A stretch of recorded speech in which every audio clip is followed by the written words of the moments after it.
전환하는 것이 있다. 우리가 전하의 존재를 봤습니다. 여기서 들러가지고 보시고.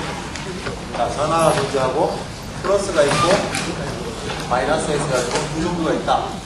그래서 두 개가 인력도 있고 속력도 있다. 여기까지 있고, 그럼 두 전하가 있을 때 여기 이제 Q1이라는 것과 Q2가 있을 때 Q1이 Q2에 의해서 받는 힘은 Q1이 Q2에 의해서 받는 힘은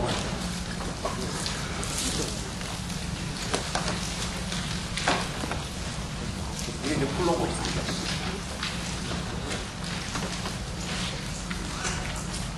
힘의 크기는 어떤 길의 상수로 거리 제곱에 반비례하고 각각의 전하의 곱에 비례한다고 했습니다.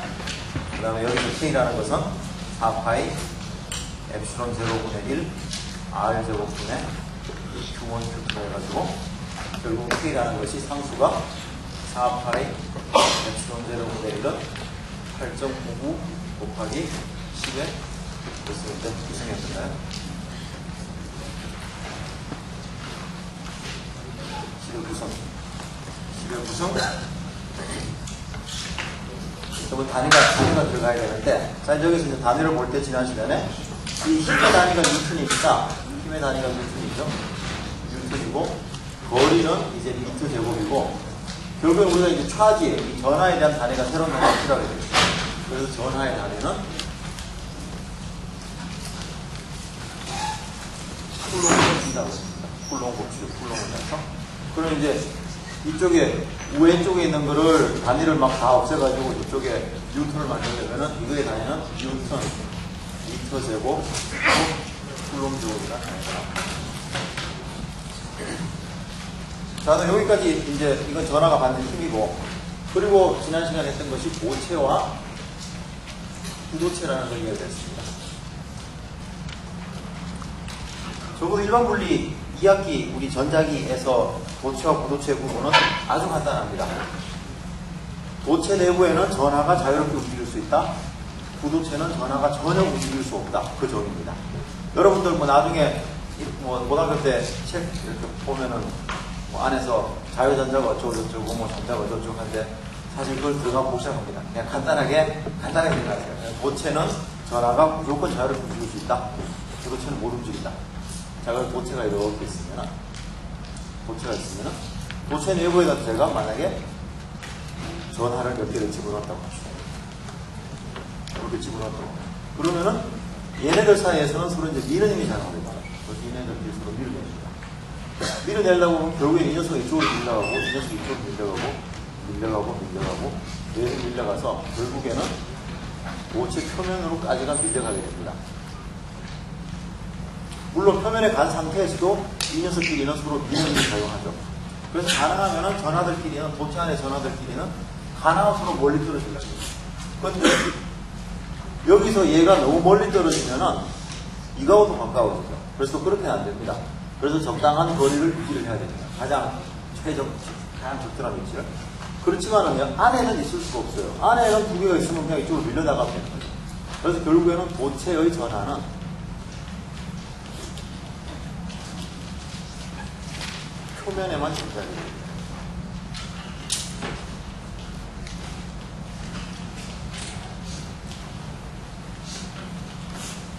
도체 표면, 더 이상 갈 데가 없어서 그런 거예요. 만약 여기에 도체가 더 있었더라면은, 여기 내가 예를 들어 전선줄 하나 이렇게 만들어버리면은, 얘네들은 못하도록 전부 다 도망가버립니다, 전선줄로. 그래서 이쪽 끝에 다 모이게 됩니다, 결국에는. 그래서 항상 이제 멀리 가려고 하는데, 도체에서는 이런 전선줄로 내가 연결을 할 수가 없기 때문에 결국에는 도체 표면에만 전하가 존재하게 됩니다. 그래서 도체의 전하는 무조건 표면에만 존재한다. 사실 뭐 외워버려도 돼요. 이거 시험에는 이제 질문을 하겠죠. 왜 그러냐라고 설명하라. 그러면 뭐 이렇게 설명합니다. 안에 있으면 서로 밀려가지고 결국에는 가다 갈 데 없어가지고 표면에서 서버린다. 표면에서 더 있으면 들어가려는데 뭘 못 가니까. 그래서 도체의 전하는 표면에 존재하고 도체 내부에는 전하가 없다.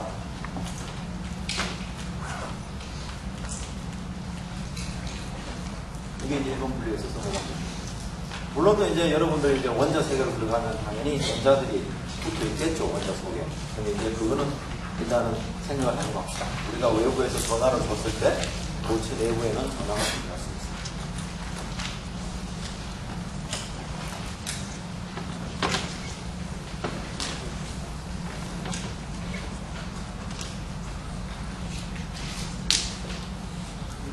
자, 그러면 이제 우리가 전하와 전하 사이에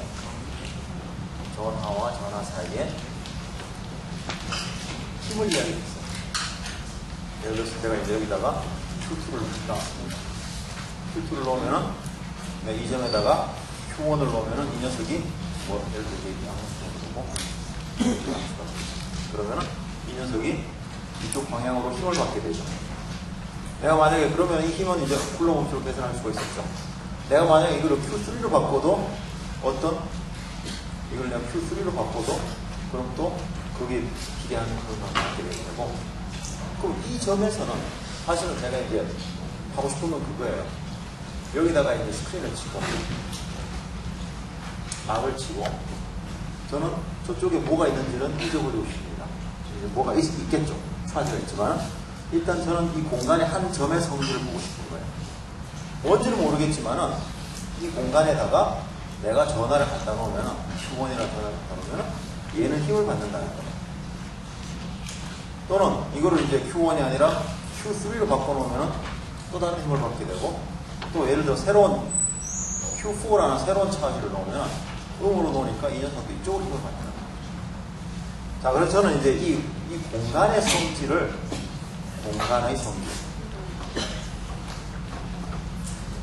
더 이상 이거는 지금 제가 안 보입니다. 여기다 이렇게 막을 쳐놔버리기 때문에 안 보이지만은 여기 어느 한 점에 내가 전화를 놓으니까 플러스를 놓으면 이쪽을 밀리기도 하고 마이너스를 놓으면 좀 흔들기도 하고 그 다음에 2배짜리를 놓으면 2배로 큰 힘을 받고 반으로 줄이면 반 힘을 받고 자 이게 이제 저는 이 점이 굉장히 이상한 성질을 가지고 있는 점이죠. 여기 공간에 아무것도 없어 보이는데 그냥 제가 보기에는 여기 점이에요. 공간이에요. 이렇게 빈 공간 같은데 내가 여기다가 전화를 갖다 놓으니까 얘가 힘을 받는 거야. 그래서 이 공간의 성질을 전하에다가 힘을 주는 공간의 성질을 우리가 전기장이라고 합니다. 일단 다시 이제 몇 가지 설명을 하면 분명해지겠지만은 자, 그럼 공간의 성질을 전기장이라고 부르는데 이거는 이제 뭔지는 모르지만 전기적 성질을 지닌다는 거예요. 이 공간이 내가 가지고 있는 이 점이 어떤 전기적 성질을 지니고 있다는 거예요. 자, 이 전기장은 그러면 어떻게 정의하느냐? 전기장을 어떻게 정의하느냐? 전기장에다가 전하를 놓으면은 이거는 이제 힘을 받게 됩니다. 사실 전기장이 없으면은 만약에 공간에 전기장이 없다면 전기적 성질이 없다면은 내가 전하를 갖다 놓더라도 차지를 갖다 놓더라도 얘가 힘을 받지는 않겠죠. 보통 예를 들어서 공 하나 갖다 놓은 거와 마찬가지예요. 그런데 이 공간의 전기적 성질이기 때문에 내가 전하를 갖다 놓으면 이 녀석이 힘을 받는 거예요. 저쪽으로 가고 이쪽으로 가고. 그래서 그걸 어떻게 느끼느냐? 결국 내가 전하를 갖다 놓고 힘을 받느냐 안 받느냐고 보면 됩니다. 자, 그래서 이제 이걸 곱셈으로 만들어 버려가지고 결국에는 전기장이라는 것은 힘 나누기 전하.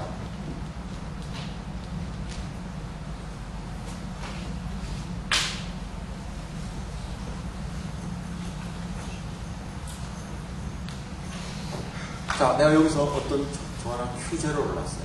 Q0를 놨더니만은 이 녀석이 어떤 힘 F를 받았습니다. 그러면 이 점의 전기장은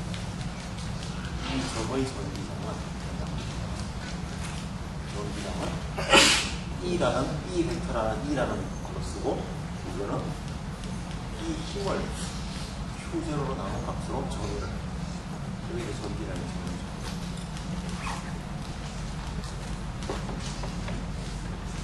자, 근데 여기 상당히 주의할 것이 Q0는 매우 작은 전하다.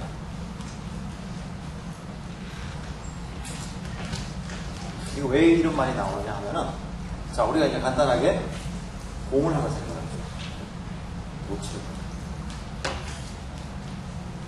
도체 공에다가 제가 전하를 줬습니다.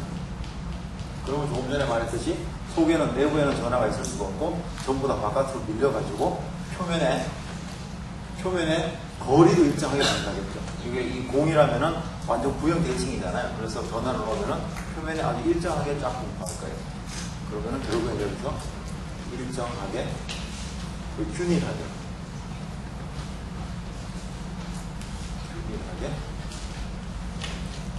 전하가 분포하게 이게 일정하게 균형이 쫙 퍼져 있는 거죠. 자, 그럼 내가 이제 이런 공원의 공간에 저기 하나 매달아 놓고 이 점에서의 전기장이 얼마인지를 알고 싶다. 이 점, 내가 말한 이 점에서의 전기장이 얼마인지 알고 싶다. 이렇게 말할 때 만약에 내가 여기다 준 전하량을 예를 들어서 뭐 이렇게 1 마이크로 프롬이라고 합시다. 시간에 무슨 프롬을 줬어요. 그럼 내가 여기다가 이거 테스트 한다고 이거 휴재를 넣어가지고 힘이 얼마나 받는지를 보기 위해서 내가 여기다가 1쿨럼짜리 전화를 갖다 놓으면은 1쿨럼짜리 전화를 갖다 놓으면 어떤 일이 나냐 하면은 얘를 플러스로 합시다. 그러면은 이 녀석하고 힘이 굉장히 강해지겠죠, 여기. 그래서 사실 이 뒤에 있는 녀석들이 다 앞으로 몰려옵니다. 결국에는 내가 이 공간에 이 점의 전기장을 측정하고 싶었는데 이거하고 상관없는 데 있는 전하의 분포를 바꿔버려야 돼요. 왜냐면 내가 너무 강한 걸 갖다 놓으면은 이 뒤에 있는 녀석들도 인력이 강하니까 사실 이쪽으로 다 몰려와 버리죠. 그래서 사실 여기 다 없어지고 여기는 쫙 없어지고 여기 마이너스가 다 몰려버립니다. 이러면은 이 공간의 전기적 성질이 사실 바뀌어버려요. 그래서 이거를 막기 위해서 이 녀석들은 분포가 그대로 만들어지게 하려면은 그대로 두고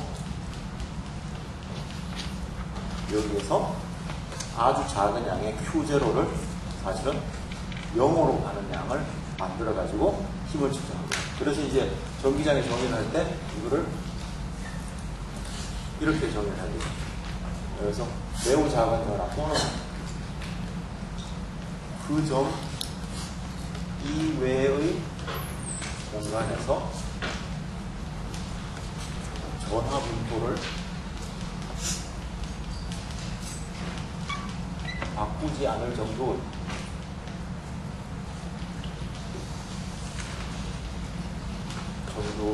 작은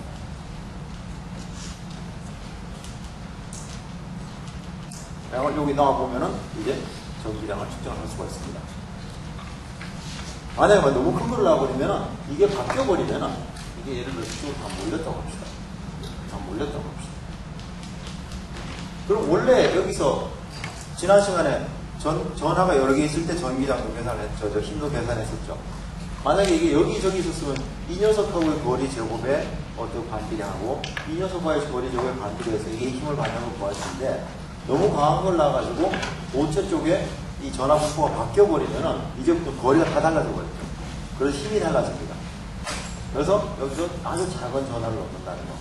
이제 좀 극한 개념을 쓰면 결국에 이렇게 쓸 수가 있어요. Q0가 0으로 가는 공을 해서 이게 사실 제일 정확한 단위입니다. Q0가 0으로 가도록 만들어야 돼요.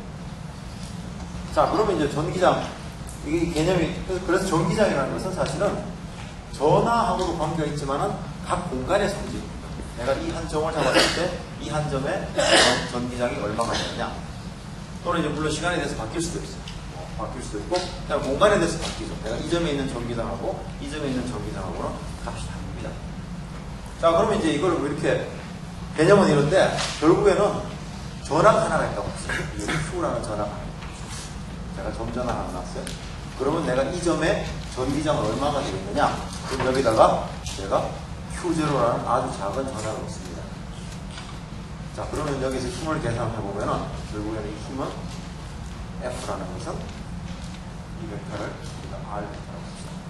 Q에서 Q0로 가고 F라는 것은 4파이 엡실론 제로분의 1 이 거리를 R이라고 하면은 R 제곱분의 QQ에다가 R 벡터라고 하죠. 이게 이 힘입니다.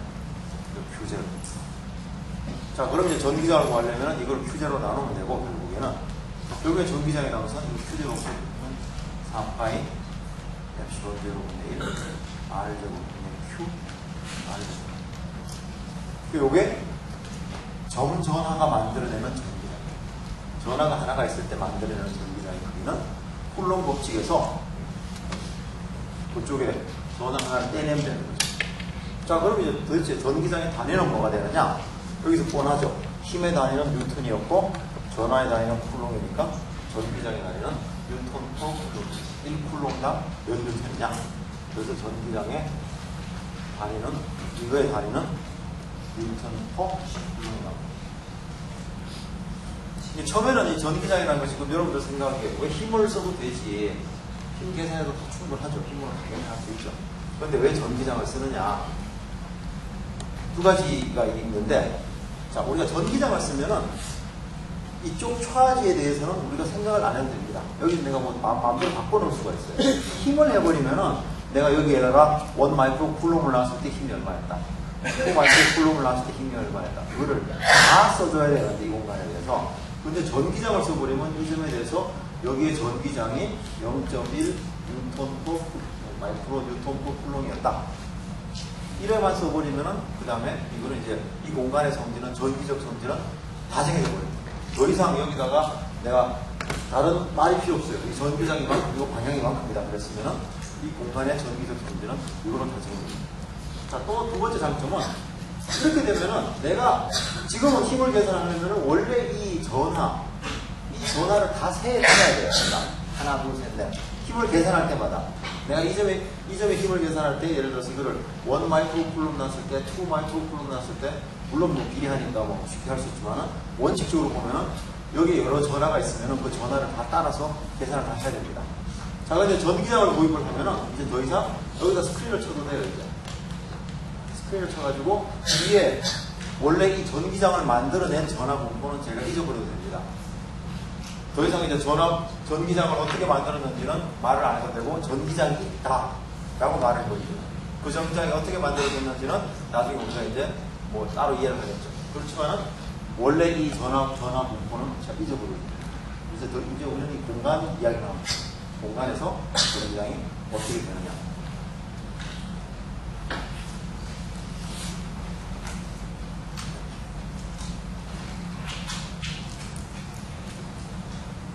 자, 그럼 이제 전하가 두 개가 있으면은, 여기서 예를 들어서 Q1이 있고 여기 Q2가 있다고 합시다.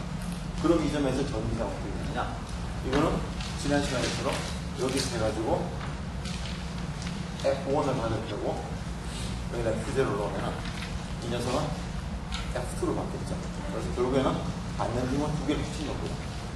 토탈 힘은 F1에다가 F2를 벡터로 합을 더한 겁니다. 자, 그럼 내가 이제 그 전기장은 Q0분의 F가 되고, 결론은 Q0분의 F1에다가 Q0분의 F2가 돼가지고, 전기장 E1, Q1이 만들어내는 전기장하고, 전기장 E2, Q2가 만들어내는 전기장 두 개를 벡터로 더하면 된다. 자, 그럼 이제 여기서 이제 Q1으로 보면은 이 거리를 제가 R1이라고 그러고, 이 거리를 제가 R2라고 그러면은, 그 다음에 벡터를 R1 벡터, R2 벡터를 적용합시다. 그러면 여기서 전기장은 4파이 엡실론 제로 분에다가, 처음에 R1 제곱분의 Q1에다가 R1 단위 벡터가 나와요. 그 다음에 또 4파이 엡실론 제로 분의 R2 제곱분의 Q2 R2 단위 벡터. 이제 이게 벡터 합이에요. 나중에 보면 이제 좀 귀찮아질 수도 있는데 항상 벡터로 돼야 됩니다. 그래서 거리 제곱도 들어가고 벡터 합이 돼요. 3개가 있다. 3개 하면 되고, 4개가 있다. 4개 하면 되고, 여러 개가 있다. 여러 개를 하면 되죠. 근데 이제 실질적으로 우리가 좀 많이 필요한 거는 나중에 이제 좀 많이 나올 텐데, 이게 전화 하나, 둘, 셋, 넷 이렇게 세는 것보다 가끔가다 필요하면 전화가 너무 많아지는 경우가 있어요. 전화 분포라고. 그러니까 뭐 이렇게 한 개, 두 개, 세 개, 네 개 있는 게 아니라 여기 쫙 퍼져 있는 거예요. 자, 이럴 때는 우리가 할 수 없이 전화 밀도라는 말이 필요합니다. 자, 밀도라는 거는 이제 1학기 들여온 거는 밀도라는 것은 질량 나누기 부피.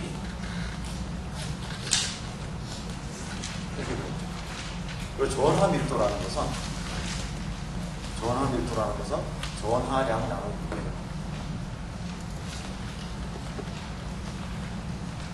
그래서 내가 이만한 부피를 생각을 해가지고 단위 부피 이 속에 얼마만한 전하량이 들어있느냐를 계산한 거죠. 그래서 단위 부피 속에 전하량을 계산하면 전하량 Q 나누기 V를 하면 이게 전하 밀도로 해서 이게 로라고 씁니다. 자, 근데 여기서 우리가 나중에 다룰 전하 밀도 중에는 이게 이제 부피에 대한 전하 밀도가 있고 면 전하 밀도가 또 있어요.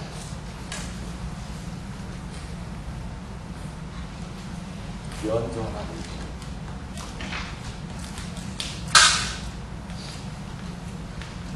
이거는 면이니까 여기에는 면 전하 밀도는 면적 분의 전하량. 자, 이건 언제 많이 쓰이냐면 도체의 표면이에요.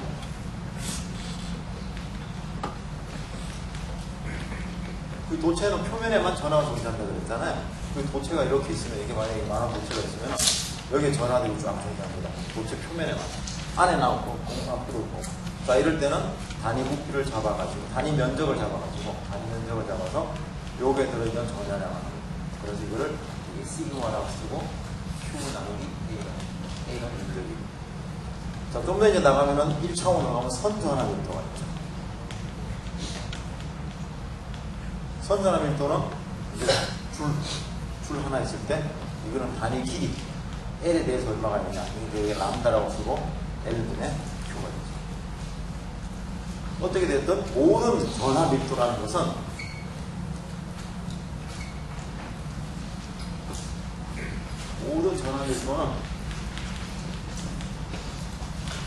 밀도에다가 곱하기 부피, 면적 또는 길이 셋 중에 어느 하나를 곱하면 전하량입니다.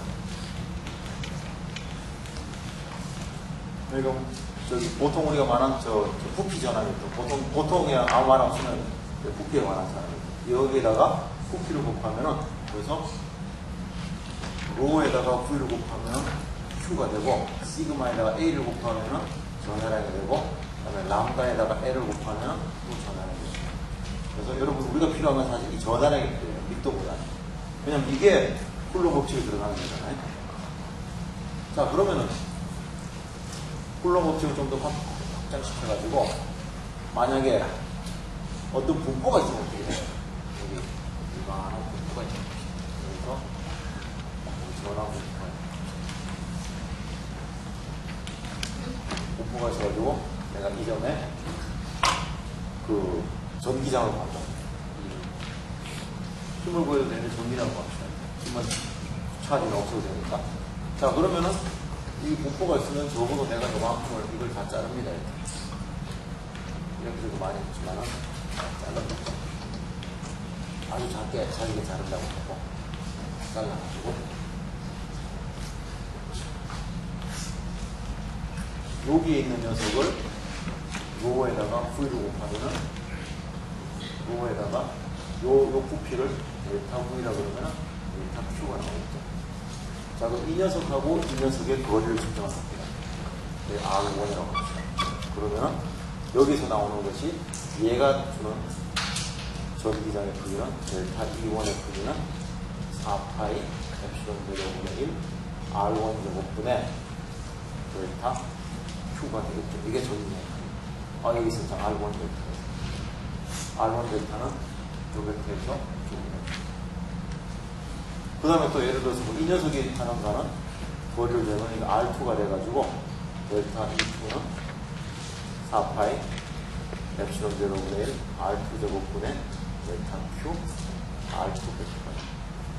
그래서 저 모든 조각에 대해서 다 더해주면 됩니다. 결국에는 이 점에서의 전기장은 다 더하는데 이제 벡터로 돼야 돼요. 귀찮죠.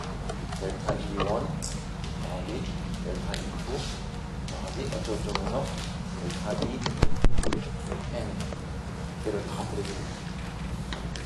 이걸 이제 좀 더 쉽게 나타내는 게 사실 적분이에요. 그래서 적분을 하면은 로 델타 V가 이게 아니고 적분하면 4파이 엡실론 그대로 분의 1 R제곱분의 로 델타 V에다가 R제곱분.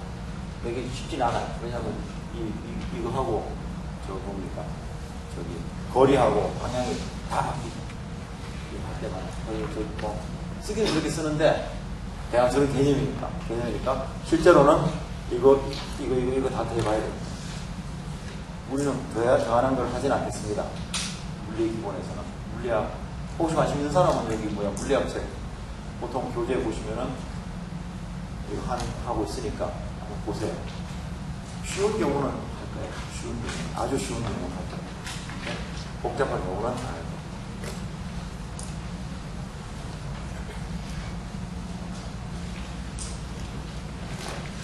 자, 그럼 다시 이제 또 도체로 들어옵시다. 도체 풀을 생각합시다. 도체는 전하가 표면에만 존재한다고 조금 전에 이야기했습니다. 그럼 이 안에서, 이 속에서 내부의 전기량은 얼마일까? 내부의 전기량은 얼마일까? 답은 0입니다. 도체 내부의 전기량은 무조건 0입니다. 왜냐? 0이 아니라면, 이가 0이 아니라면은, 그럼 어떻게 되냐면은 전하가 힘을 받게 됩니다.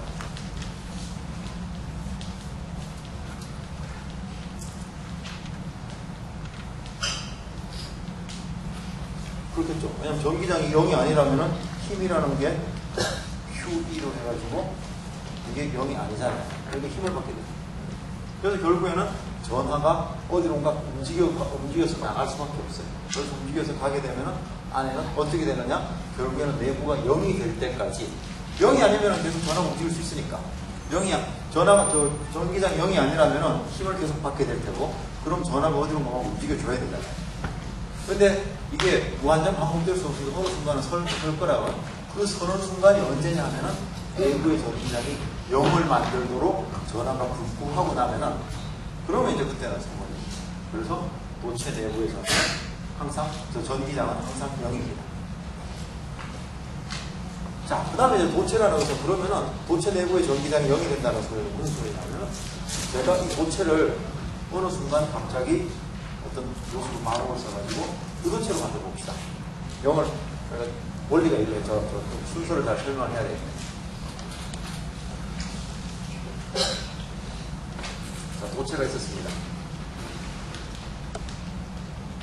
도체에다 제가 전화를 왕창 뿌려줬어요. 뿌려주니까 이 녀석들이 여기다 쫙 퍼지겠죠. 쫙 퍼집니다. 자, 그러면은 일단 요 각 전하라는 게 기본 전하가 있다 그랬으니까 그것도 알고 있죠. 어디 나타나는지. 각 전하의 위치를 측정을 합시다. 이 녀석 여기서 여기서 보죠. 그 녀석을 그 모양을 내가 이 빈 공간에다가 그대로 복사를 해봅시다. 마이너스 전하를 이렇게. 요거는 뭐냐 하면은 도체 표면에 있는 전하 분포를 그대로 옮겨요. 도체 표면의 전하 분포.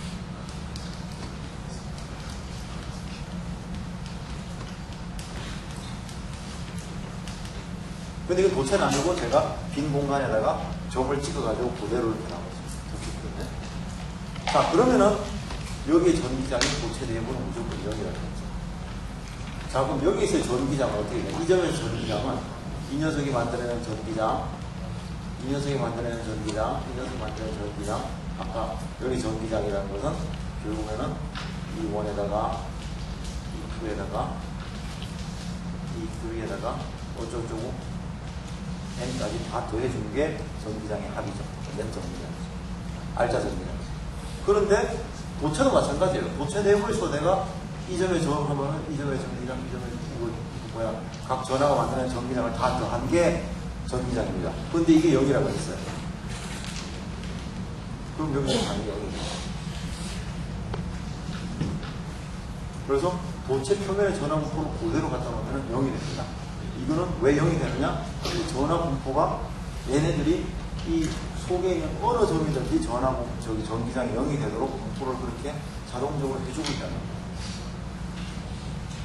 그래서 이거는 저절로 0이 됩니다. 도체 안에서 0이 되고 그 분포를 그대로 가져와서 0이 됩니다.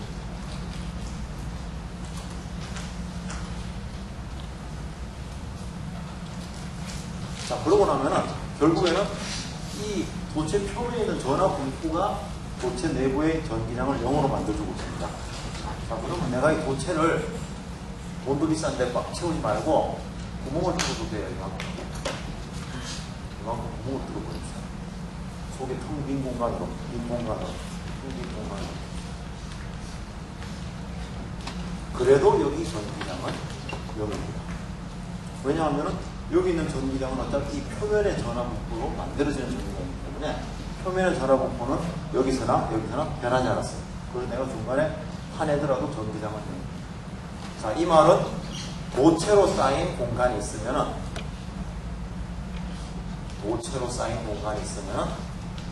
이 속의 전기량은 무조건 0입니다. 이것 때문에 이제 콘크리트 그 건물이나 이런 데 들어가면은 휴대전화가 안 되죠. 그리고 이제 도체로 둘러싸여 버리면 안에 전기장이 0이 됩니다. 요거는 제가 데모로 보여줄 수가 있어요. 이건 뭐냐면은 초콜릿 상자입니다. 초콜릿 상자인데 이건 뭐야? 금속으로 되어 있습니다. 금속으로 되어 있어가지고 어떻게 보면은 같은 원리예요. 이 도체 이거 뚜껑을 닫아버리면 도체로 둘러싸여 있고 안에는 텅 빈 공간입니다. 그럼 제가 여기다가 이제 휴대전화 하나 필요합니다. 번호를 따라요. 소리 나게 해가지고 소리 나게 아주 크게. 자, 이거를 전화 걸고 소리만 나게.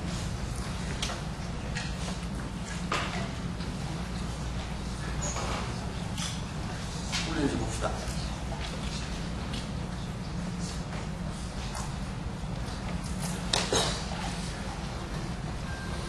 자, 소리 납니다. 자, 다시 이제 여기서 들고. 응? 어우, 그건 나중에 집에 가서 숙제가 나. 자, 이제 이걸 이제 여기 넣겠습니다. 다시 한 번.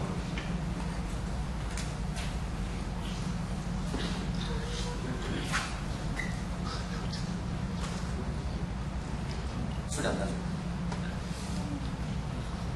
속은 전기장이 0이기 때문에 전자기파가 들어갈 수가 없어요. 전자기파라는 것이 전기장, 나중에 전기장, 자기장으로 다시 배우겠지만 일단 이 안에 휴대전화가 울리려면은 휴대전화 근처에 전기장기파가 들어간다는 것은 휴대전화 이 속의 공간에서 근처 공간에서 전기장이 만들어져야 됩니다. 그런데 제가 이 도체로 다 둘러싸버렸기 때문에 속에 전기장이 만들어질 수가 없게 돼 있어요.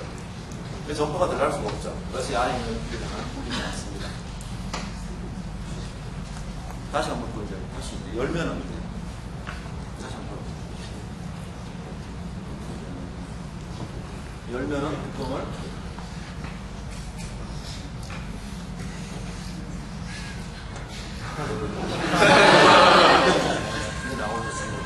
그러니까 이거 하나가 열리면 한쪽이 열리면은 전기장이 열릴 필요는 없거든요. 그래서 이제 분리가 되죠.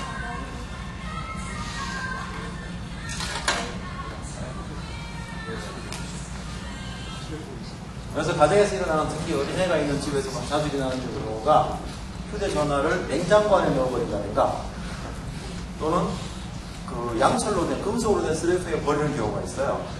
그거 찾기 힘듭니다.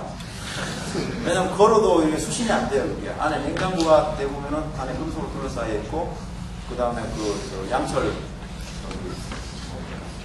쓰레기통 그것도 상당히 좋은 도체로 둘러싸인 공간입니다. 그래서 그 전화할 때 그러니까 혹시 집에서 전화기 없어졌는데 걸어봐도 답이 없을 때는 냉장고 안이나 오븐 안이나 오븐 안도 굉장히 좋은 오븐 안이나 그 혹시 집에 쓰레기통 있으면 그 쓰레기통을 뒤져보시면은 거기에 있을 거예요.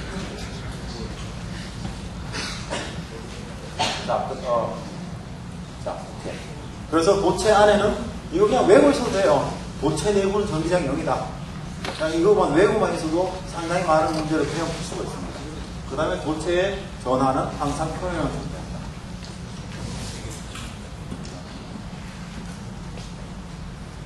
자, 그럼 이제 우리가 좀 간단한 계산을 좀 한번 해봅시다.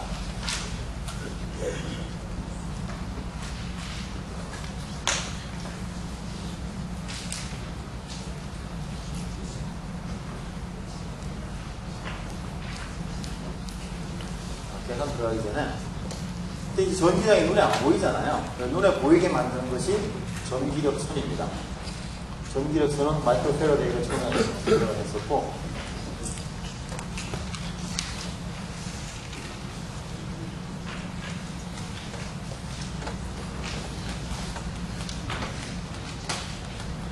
전기력 선을 생각해봅시다. 그럼 예를 들어서 내가 여기다가 플러스 Q가 있을 때, 양전하 얼마가 있을 때, 이 점에 힘을 계산하고 전기장을 계산하고 어쨌거나 이쪽 방향이 될 거예요.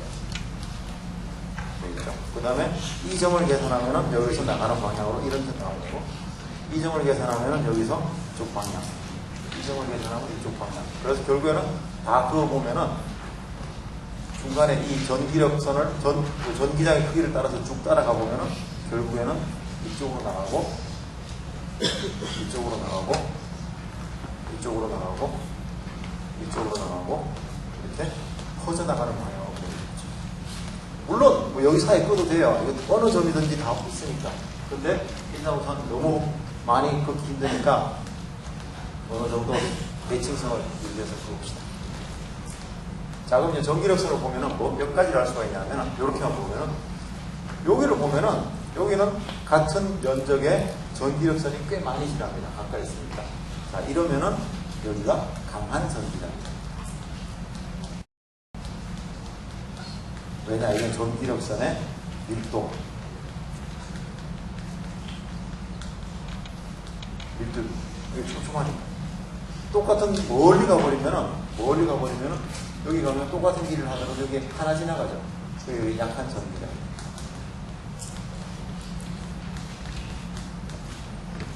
그래서 강한 전기장, 약한 전기장은 전기력선의 밀도를 가지고 볼 수 있고, 자, 이게 플러스일 때는 전부 다 플러스에서 전기장이 바깥으로 나가는 방향이고, 여기다가 내가 마이너스를 넣어버리면은, 그럼 이때는 반대로 다 들어오는 방향이 되겠죠.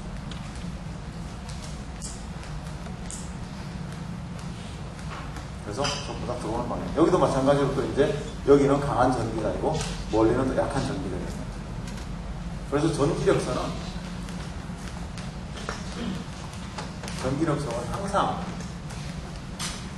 플러스 전하에서 출발해서 전하에서만 새로 출발할 수 있고,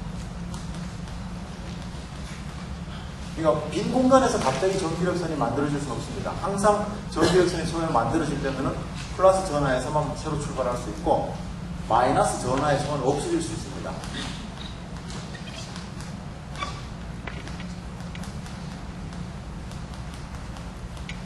예를 들어 빈 공간에 갑자기 아무것도 없는데 내가 이렇게 전기력선을 그리는 거는, 이거는 말이 안 되는 이야기. 이런 경우는 없습니다. 이렇게 생기면 반드시 여기에서는 플러스 전하가 있고, 여기 없어진 데는 마이너스 전하가 있습니다. 그 다음에 전기력선은 서로 교차할 수 없습니다. 이건 왜냐하면 이 점에 있는 전기장의 방향은 하나로 결정되어 있기 때문에 화살표 방향 하나만 나오지, 여기서 뭐 이쪽이나 이쪽으로 두 쪽으로 갈 수는 없어요. 왜? 전기력선은 교차할 수 없습니다. 전기력선은 절대로 교차할 수 없습니다.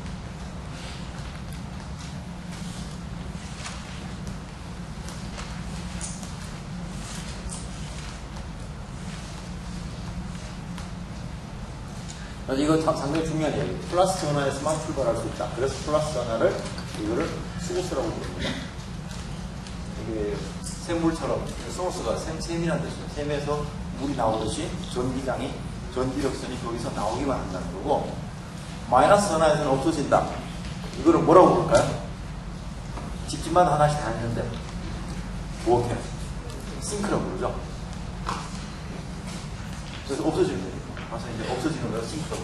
그래서 플러스를 소스라고 부르기도 하고 마이너스를 싱크라고 부르죠. 그래서 여기서는 이게 싱크예요. 여기가 싱크. 그 전기력선이 어느 순간 가가지고 공간에서 끝나버립니다. 그 다음에 여기서는 공간에서 만들어집니다. 자, 여기서 이제 전기장에 대해서 한 가지만 좀 계산을 해봅시다. 뭐 이거 전화 하나짜리는 너무 쉬워가지고 지금까지 계산 다 했고, 두 개짜리를 해보는데, 여기다가 플러스 Q를 넣고 여기다가 마이너스 Q를 넣으면 이런 전기장을 하는 계산을 해봅시다. 자, 그래서 축을 이렇게 정하고 이쪽을 G축으로 정합시다. 그래서 이 거리를 플러스 2분의 D에 있고, 요거는 C는 마이너스 2분의 D에 있고, 계산이 너무 복잡해지니까 우리가 좀 쉽게 하기 위해서 여기 어떤 점에서 계산해줍시다. 사실은 뭐 아무 점에나 계산을 해도 돼요. 그거 뭐 계산을 되는데 조금 쉽게 하기 위해서 이 두 개 대칭적으로 저쪽 축상에 있는 저 점에서 계산합시다. 그래서 이 길이를 L이라고 합니다. 요까지 있거든요. 자, 그러면 이제 여기서 전기장을 대강 봅시다. 그러면 플러스 Q가 만들어내는 전기장은 선을 내가 이렇게 그어가지고 이쪽으로 가는 방향이겠죠. 이건 이제 이 플러스 Q가 만들어내는 전기장. 이 마이너스 Q라고 그랬어요. 마이너스 Q니까 또 선을 또 이렇게 그어가지고 얘는 당기는 방향이에요. 이 마이너스 Q가. 자, 그럼 이제 우리가 두 개를 합치게 되는 거죠. 두 개를 합치면은 얘랑 이쪽 방향으로 G가 나오겠죠. 마이너스 Q. 사실 가보면 양쪽이 대칭이죠. 아래 위로. 그래서 제가 삼각형을 좀 잘못 그렸는데 결국에 삼각형을 잘 그리면은 이렇게 됩니다. 그래서 이 점에서 보면은 이걸 좀 확대를 해서 보면은 여기에는 G축이 있고 이렇게 해서 이쪽으로 마이너스 Q가 당기는 전기장과 플러스 Q가 미는 전기장이 이렇게 나옵니다. 자, 그럼 이제 벡터 합을 하면은 결국에는 이쪽으로 당기는 거고 이쪽으로 당기는 거는 곱수직 되고 결국에는 남는 거는 이 녀석의 이쪽 선분의 두 개가 남습니다. 그래서 이쪽 방향으로 전기장이 만들어지고 우리의 목표는 조호를 구하는 겁니다. 이 길이가 얼마인지 알아요. 방향은 알았어요. 방향은 여기서 아래쪽으로 우리가 마이너스 G 방향으로 내려간다는 방향이고 우리가 알고 싶은 건 이제 길이가 얼마냐. 길이를 알려면은 좀 귀찮은 일을 해야 됩니다. 우선 길이를 알려면은 이 녀석의 길이를 알려면은 이 녀석의 길이는 이거의 크기는 그래서 이 플러스 Q의 크기는 4파이 엡실론 0분의 1 이 거리를 구해야 되죠. 이거를 이제 R 플러스로 합시다. R 플러스의 제곱분의 플러스 Q가 되고 그 다음에 이 마이너스 Q의 크기만 잽시다. 크기는 4파이 엡실론 0분의 1 R 마이너스의 제곱분의 마이너스 Q 이게 절대가 붙이면 되죠. Q가 되죠. 자, 이게 R 플러스고 이게 R 마이너스예요. 자, 그럼 이제 R 플러스는 얼마냐? R 플러스의 제곱은 기타 플러스 정리를 쓰면은 L 제곱 플러스 4분의 2분의 D의 제곱이고 R 마이너스의 제곱도 L 제곱 플러스 2분의 D의 제곱으로 사실은 크기는 같습니다. 두 개가. 자, 그런데 이제 문제는 여기서 요거를 구해야 된다는 거죠. 요거. 이 길이 나왔는데 요거를 구해야 돼요. 요거 길이. 그러면 이제 각도가 들어가 있어요. 자, 그러면은 각도를 보려면은 그러면 이제 이 각도를 테타라고 합시다. 그러면 이 각도가 테타가 되고 여기에는 요 부분의 길이는 E 플러스 Q의 사인 테타가 되겠습니다. 사인으로 바꾸면 길이가 나오잖아요. 자, 그래서 우리가 구하고자 하는 전기장의 크기는 우리가 구하고자 하는 전기장의 크기는 2배의 플러스 Q에다가 사인 테타가 자, 이 값은 2배의 값을 씁시다. 이 값을 알고 있습니다. 4파이 엡실론 0분의 1 R 플러스 제곱분의 Q가 되고 사인 테타는 어떻게 되느냐? 그 이 큰 삼각형에서 보면은 사인 테타는 R 플러스 분의 2분의 D가 되죠. 그래서 여기에 또 R 플러스 2분의 D가 나옵니다. 자, 이거 쭉 정리하면은 이 2자하고 이 2자는 없어지고 그래서 여기는 이제 4파이 엡실론 0분의 1 R 플러스 3승분의 QD가 됩니다.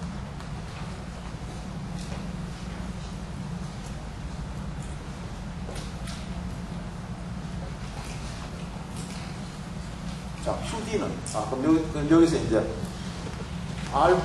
L이 2분의 D보다 굉장히 먼 거리를 갑시다. 그러니까, 여기 두 개 전압, 플러스와 마이너스 여기 갖다 놓고, 저 멀리서 이제 전기장을 씁니다. L이 2분의 D보다 무지무지 크다고 하면은, 그러면은 R 플러스라는 것은, 여기 R 플러스라는 것은, 여기는 L 제곱 플러스 2분의 D의 제곱인데, 그죠? 근데 L이 2분의 D보다 무지무지 크면은, 이거는 거의 L로 가게 될 거예요. 이게 머리 가니까. 이건 무지 작으냐니까. 그래서 결국에는, 이거는 이제 4파이 엡실론 0 곱하기 L 3승분의 QD. 자, 여기서 이제 QD라는 값을 P라고 놓고, 이걸 쌍극자 모멘트.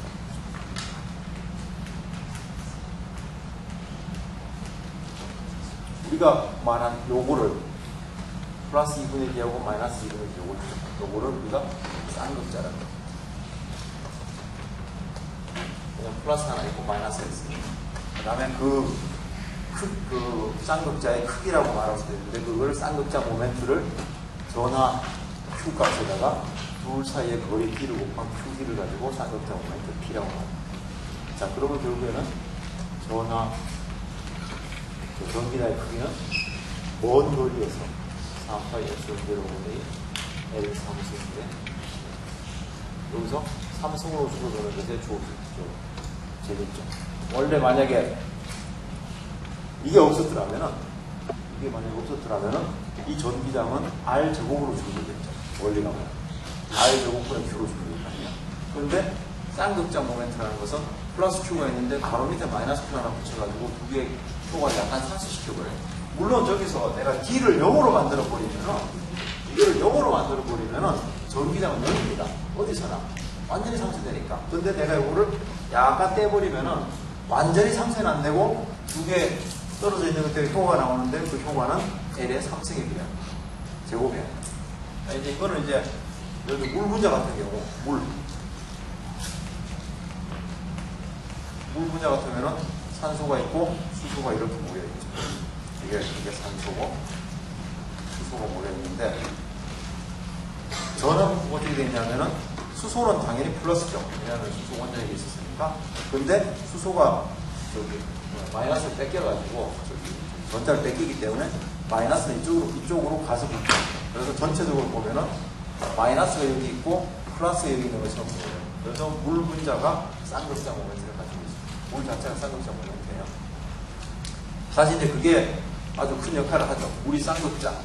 한쪽은 플러스, 한쪽은 마이너스를 가지고 있기 때문에 물이 아주 좋은 용매가 되는 거예요. 그래서 굉장히 많은 물질들이 물에 녹을 수 있는 것이, 이 자체가 전기를 띠고 있으니까 어떤 물질을 넣으면 물질을 플러스 마이너스 자연물이 분해를 하는 거니까. 그 다음에 이 쌍극자 모멘트 값도 어디에 나와 있을 거예요. 뭐 있는데, 그러면은 결국에는 멀리 가면은 이 쌍극자 모멘트의 효과를, 물 분자에 관한 쌍극자 모멘트의 효과를 우리가 볼 수 있다. 그래서 전기장을 이렇게 계산합니다. 어려운 거 아니에요. 그냥 화살표 길이 그려가지고 이렇게 잘 계산만 해보면 됩니다. 임의의 점수로 계산이 가능한 게 귀찮을 뿐이에요. 임의의 점에서 하려면 또 이거 이렇게 그어가지고 이게 이렇게 그어야 돼요. 하나는 이렇게 가고 하나는 이렇게 가고, 그래서 뭐 어떻게 해야 되는데 귀찮아 나가지고 여기서는 상당히 쉽게 할 수가 있습니다.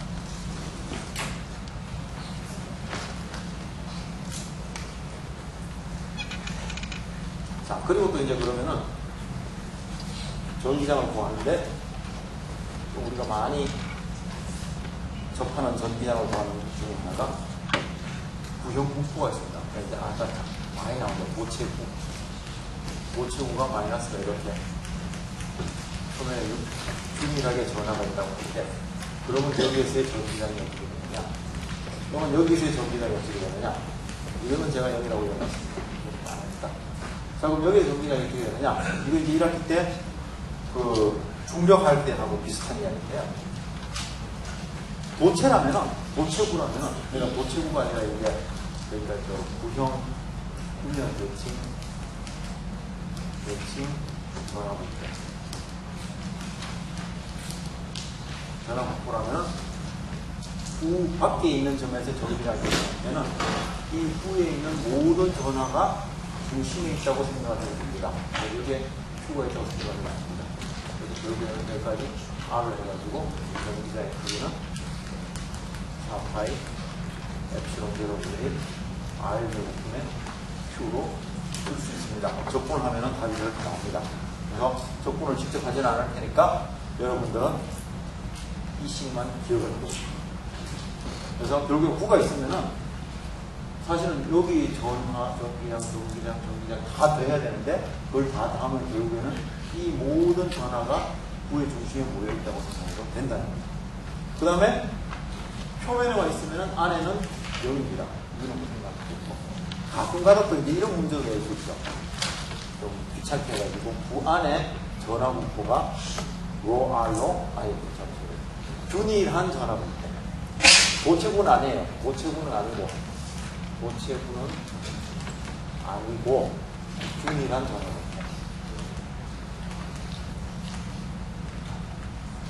이런 말을 하면은 내부에도 전화가 있습니다. 여기도 전부 다 아주 일정하게 전화가 다 들어있는 거예요. 이거는 사실은 전화, 그냥 전화 밀도 로라는 것이 후의 면적, 후의 부피 3분의 4파이 R 삼성분의 전화 토탈 전화 Q 이렇게 주어진다는 거죠. 어디를 잡더라도.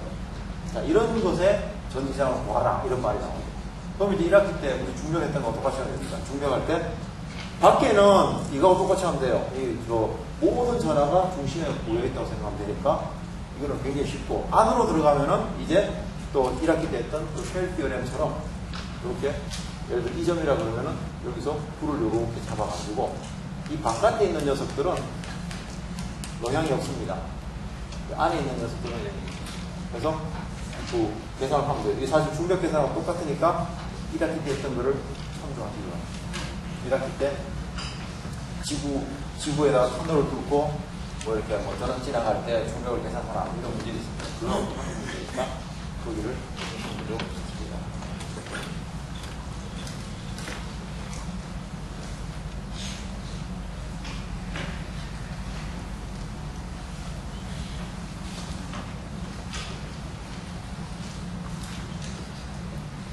자, 그 다음에 이제 전기장이 있는데 어떤 전기장을 다룰 것이냐?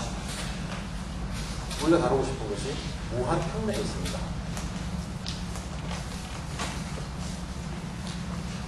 무한평면.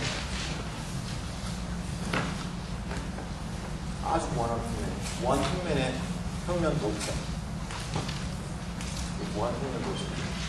그럼 제가 여기다 전화를 주는데 물론 무한평면이니까 전화를 무한대로 줘야 되겠죠. 한두 개 줘가지고는 전화가 보이지도 않을 테고 전화는 무한대로 줘야 되는데 결국에는 여기에 전화 밀도를 연 전화 밀도를 시그마라고 봅시다. 오늘 말해 시그마라는 것은 여기 면적 A를 곱하면 시그마 A를 곱하면은 전화를 수반합니다. 그래서 연 전화 밀도 시그마로 줬다고 합니다. 그러면 이제 결국에는 이거를 옆에서 보면은 전화가 이렇게 쫙 전화해요.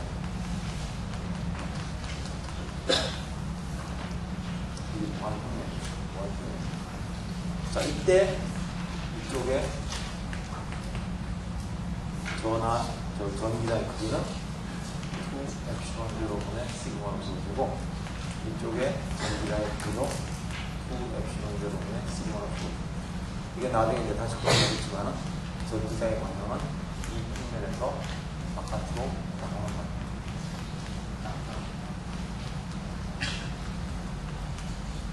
왜냐면 나가는 방향이고 여기에 특이한 것은 전기장의 크기가 모든 점에서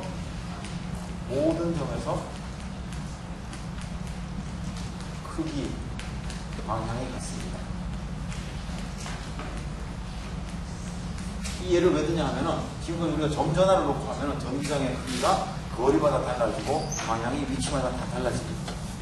그런데 이거는 이렇게 전기장을 만들어내면은 여기를 무한평면에다가 내가 연전화 밀도가 시그마 되도록 전화를 왕창 주고 무한대로 줘야 되니까 무한대로 주고 그다음에는 이 모든 공간에 방향은 물론 이제 이 면을 중심으로 이쪽은 음의 방향이고 저쪽은 양의 방향은 다르지만 모든 점에서 크기 방향이 같습니다. 내가 이 점에서 측정하나, 이 점에서 측정하나, 이 점에서 측정하나 크기는 일정하고 방향이 같다는 거죠. 자, 이런 것을 균일한 전기장이라고 합니다.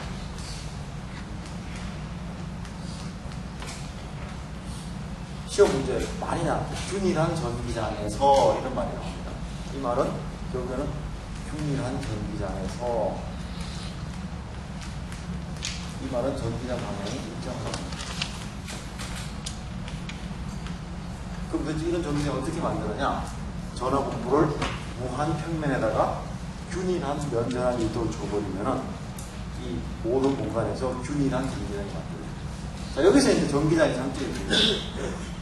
균일한 전기장을 말을 하려면 만약에 전기장이 없이 이런 그 효과를 만들어내려면 내가 여러분들한테 문제를 만들 때 전화분포를 이렇게 했다라고 말을 해줘야 돼요. 그러면 결국 균일한 전기장이 될 테니까. 그렇지만은 이제 시험 문제나 아니면 다른 실험을 할 때 전기장이 어떻게 만들어졌는지는 여러분들이 잊어버려도 됩니다. 이거 뭐 무한대로 만들어줬겠죠. 그렇지만 내가 중요한 것은 균일한 전기장이 있다라는 사실입니다. 이 공간에 내가 지금 이 공간에 균일한 전기장이 있다는 사실이 중요합니다. 그래서 균일한 전기장에서 뭐 어떤 일을 할 수가 있는 거죠. 그래서 균일한 전기장에서 어떤 일이 나느냐?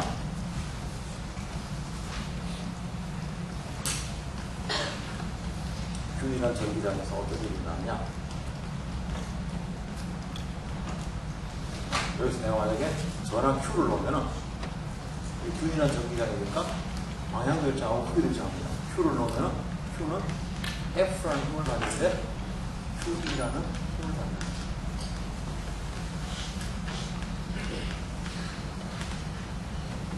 더 이상 내가 이 Q와 원래 균일한 전기장을 만들어냈었던 이 모든 전압분포들과의 힘을 이기게 닿게 생각할 필요가 없습니다. 그냥 균일한 전기장이면은 F는 QE로 그냥 힘을 계산하고. 자, 그 다음에 균일한 전기장 안에다 내가 예를 들어서 Q하고 마이너스 Q짜리 조금 전에 봤던 쌍극자를 갖다 놓는데 쌍극자를 막대기로 연결합니다. 우리가 기계대로 막대기로 연결하면 어떻게 되느냐? 자, 그럼 이제 좀 봅시다. 여기가 플러스 Q가 있고 이렇게 해서 마이너스 Q가 있는데 색깔을 좀 가져보면 안 되는데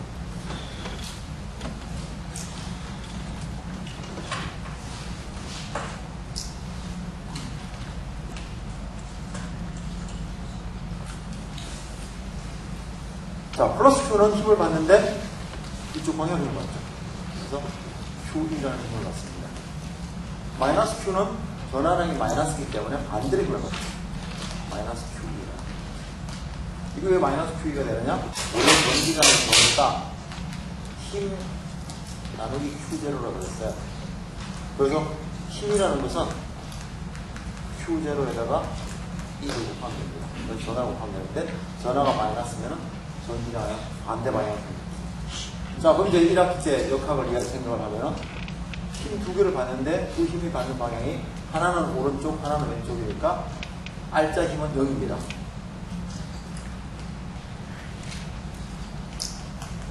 R자 힘은 0이 돼가지고 이 녀석은 움직이지 않습니다. R자 힘이 0이면 움직이지 않겠죠. 힘이 0이니까. 자, 그 대신에 이거를 중심으로 R자 토크가 생깁니다.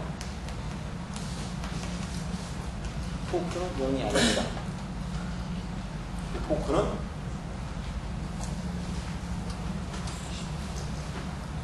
결국에 이런 식으로 해서 중간에 있을 때 여기 플러스 Q, 여기 마이너스 Q가 있고 이 각도를 떼타로 갑시다. 그러면 여기에서 QE라는 힘을 갖고 있고 이쪽에 마이너스 QE라는 힘을 갖고 있습니다. 이 녀석이 만들어내는 토크는 자, 토크 계산할 때는 반시계 방향으로 보는 걸 플러스로 생각을 합시다. 자, 근데 이거는 지금 시계 방향으로 보려고 그러죠. 이 녀석이 만들어내는 토크는 이렇게 되고 좀 기억을 좀 되살려 봅시다. 그러면은 요 길이가 2분의 T이고 그러면은 이 녀석이 만드는 토크 플러스는 방향은 이쪽으로 돌아가려니까 마이너스가 되고 방향은 마이너스. 제가 마이너스 주니까 그 다음에 힘의 크기에다가 이 작용할 2분의 T에다가 사인 테타가 되죠. 그 다음에 이쪽에 만들어내는 거 토크 마이너스 Q도 이 녀석도 또 시계 방향으로 돌아가려고 그러죠. 결국은 이것도 마이너스 QE에다가 2분의 D에다가 사인 데타가 됩니다. 자, 이 두 개를 더하면 되죠. 그래서 알차 토크는 마이너스 Q D E 사인 데타가 되고, 요거는 조금 전에 말했지만 제가 쌍극자 모멘트라고 그랬습니다. 여기서 이거는 마이너스 P E 사인 데타가 되고, 무엇보다 사인 데타가 들어가면은 1학기 때 했던 이야기가 이거 이제 여기 뭡니까? 벡터 곱으로 생각합니다. 자, 그러면 이제 뭔가 벡터를 만들어야 되는데, 이거는 벡터가 맞는데, 그러면 그 P를 벡터로 만들어야 되겠네. 결국에서 쌍극자 모멘트를 플러스 Q가 있고, 마이너스 Q가 있으면은, 여기에서 이쪽 방향으로 이거를 쌍극자 모멘트의 방향 P를 적용합니다. 항상 마이너스에서 플러스. 그 다음에 그 크기는, 쌍극자 모멘트의 크기는 QD로 적용합니다. 자, 그러면 이제 이건 어떻게 나타낼 수 있냐면, 결국에는 마이너스 P 크로스 1로 나타낼 수 있습니다.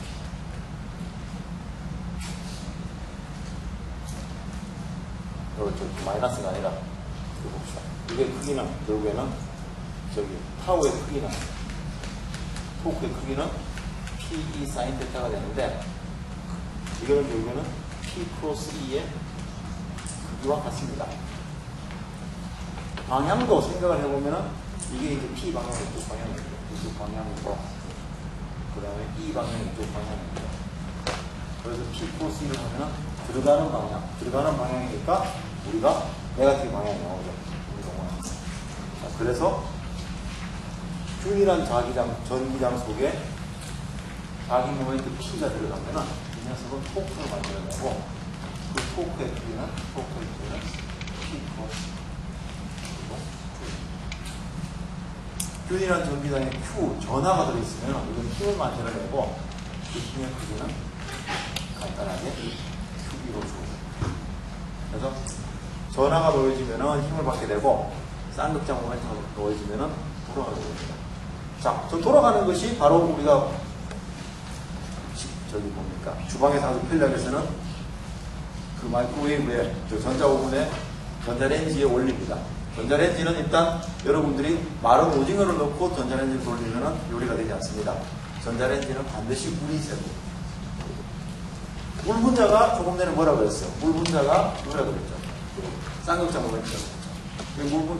그래서 내가 음식을 집어넣으면 그 안에 물이 있으면 물 분자가 들어있습니다.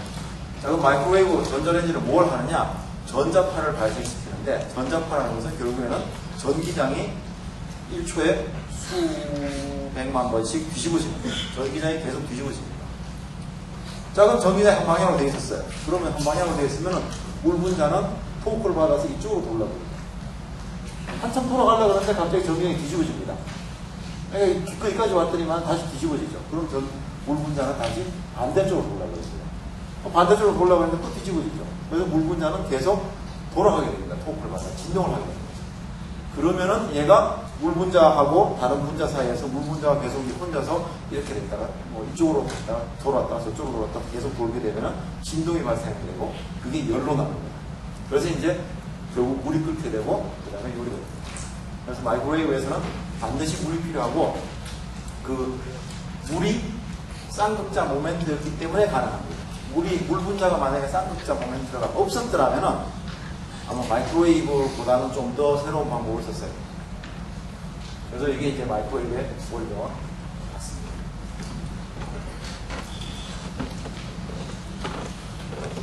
자, 그러면 이제 전기장을 계산하는데,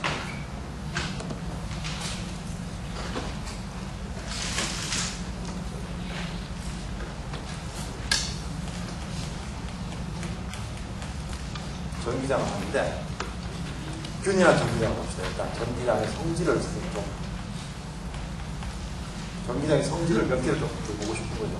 자, 일단 이 균일한 전기장이다.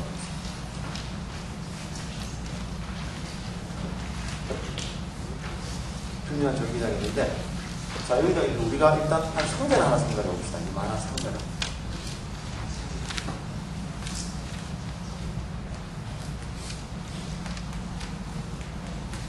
상자를 생각해 봅시다. 상자를 생각하면서 지금 자, 그럼 상자 표면으로 전기력선이 통과하는 개수를 한번 센다고 생각해요. 그럼 예를 들어서 내가 여기 이 뒷면을 보면, 뒷면으로 생각하면, 뒷면에는 이렇게 돼가지고, 뒷면만 보면, 뒷면에 이렇게 돼가지고, 전기력선이 뚫고 들어가요.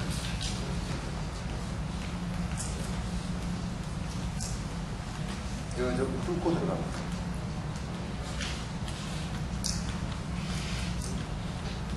전기력선이 이 상자 표면을 뚫고 들어가는 것처럼 보이죠.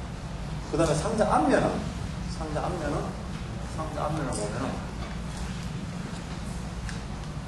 상자 앞면에서 전기력선이 뚫고 나오는 것처럼 보이죠. 자, 이걸 이제 1학기 때 했던 것처럼 물의 흐름으로 생각하면은, 어디서는 물이 흘러 들어가는 것 같고, 어디서는 물이 흘러 나오는 것 같습니다. 그럼 도대체 이제 들어가고 나오는 양의 수지 타산을 한번 맞춰봅시다.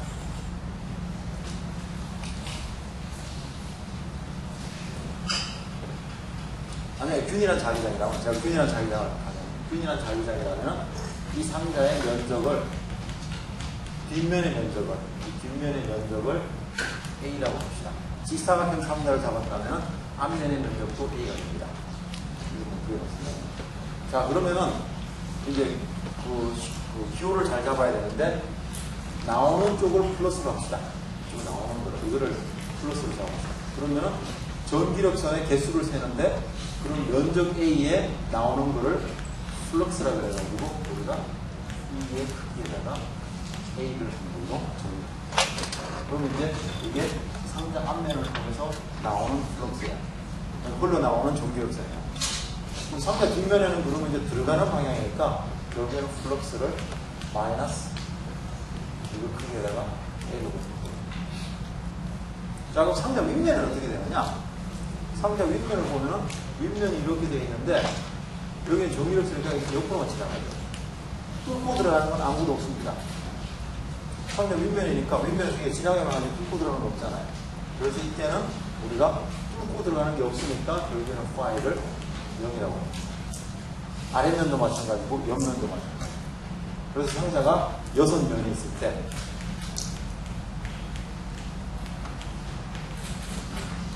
면이 6개죠. 하나, 둘, 셋, 넷, 6개인데, 6개 중에서 뚫고 들어가는 거, 뚫고 나오는 걸 한번 다 더해봅시다. 그러면 그거를 토탈 플럭스라고 해요. 뚫고 들어가고 뚫고 나오는 걸 다 더하면은, 결국에는 뒷면에서 이만큼 뚫고 들어가는 것이 있었고, 앞면에서 이만큼 뚫고 나오는 게 있고, 옆면에서 하나도 그냥 지나가만 하고, 아랫면, 윗면에서도 지나가만 하고. 이 녀석은 다이아몬드 괜찮은데, 여기를 보면 이것과 이것이 직사각형으로 직육면체를 잡으면 결국에는 0이 됩니다. 그래서 결국에는 내가 균일한 전기장에다가 어떤 직사각형의 상자를 직육면체를 집어넣고 나서는 얘네들이 전기력선이 이 상자 속으로 뚫고 들어오고 뚫고 나가는 거, 또는 이제 물로 생각하면 그거예요. 물로 흘러가는 거 보면은 상자 안에 넣어놓고 물이 들어오고 물이 나가는데, 그럼 도대체 안에 남는 장사를 하느냐, 들어오면 얼마만큼 들어가고 얼마만큼 나가는가를 보는 거예요. 근데 결국에는 들어오는 양이나 나가는 양이나 같습니다. 그래서 수직 타산은 0이에요. 얻는 것도 없고 잃는 것도 없고. 자, 요거를 이제 일단 용어를 정의하고, 요거를 이제 플럭스라고 쓰고, 전기장의 플럭스라고 보고, 플럭스가 0이 됩니다. 자, 이게 이제 균일한 전기장에서 이렇게 했는데, 자, 그러면 다 맨날 0이 되느냐, 항상 0이 되느냐? 그거는 아니죠. 간단히 말하면 0이 안 되는 경우가 어떤 경우가 있냐면, 내가 여기다가 Q라는 전화를 하나 넣읍시다. 중간에. 그럼 여기서 전기력선이 바깥으로 이렇게 간다고 했습니다. 자, 그런데 여기다가 상자 넣으면 하기 힘드니까 내가 공을 하나 넣읍시다. 공을 하나. 그럼 공 표면을 통해서 이 전기력선이 계속 뚫고 나가고 있겠죠. 그래서 이 공 전체로 보면은 공 표면에서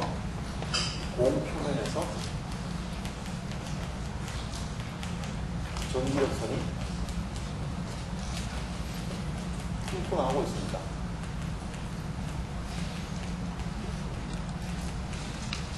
얼마나 나가는지 저런 식으로 그려내 봅시다. 자, 그 공의 반경은 일단 한다고. 그러면은 공의 면적은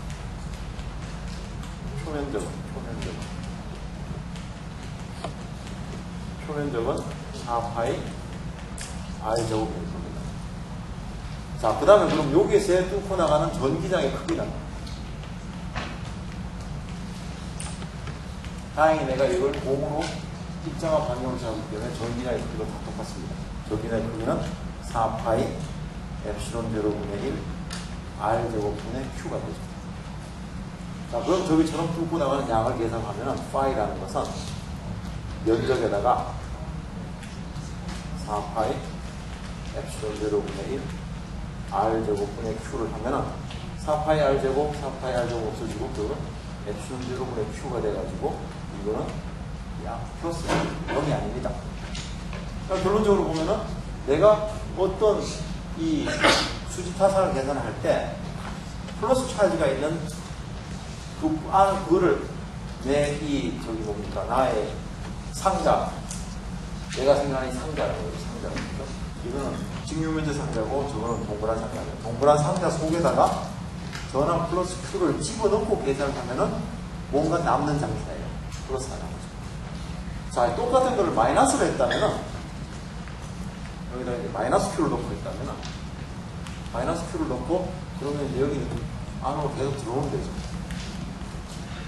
여기다가 내가 또 이렇게 놓고 하면은, 이때는 결국에는 파이라는 것은 여기는 마이너스 엡실론 제로분의 Q가 나옵니다. 이때는 음수가 나옵니다. 나머지는 좀 다음 시간에 봅시다.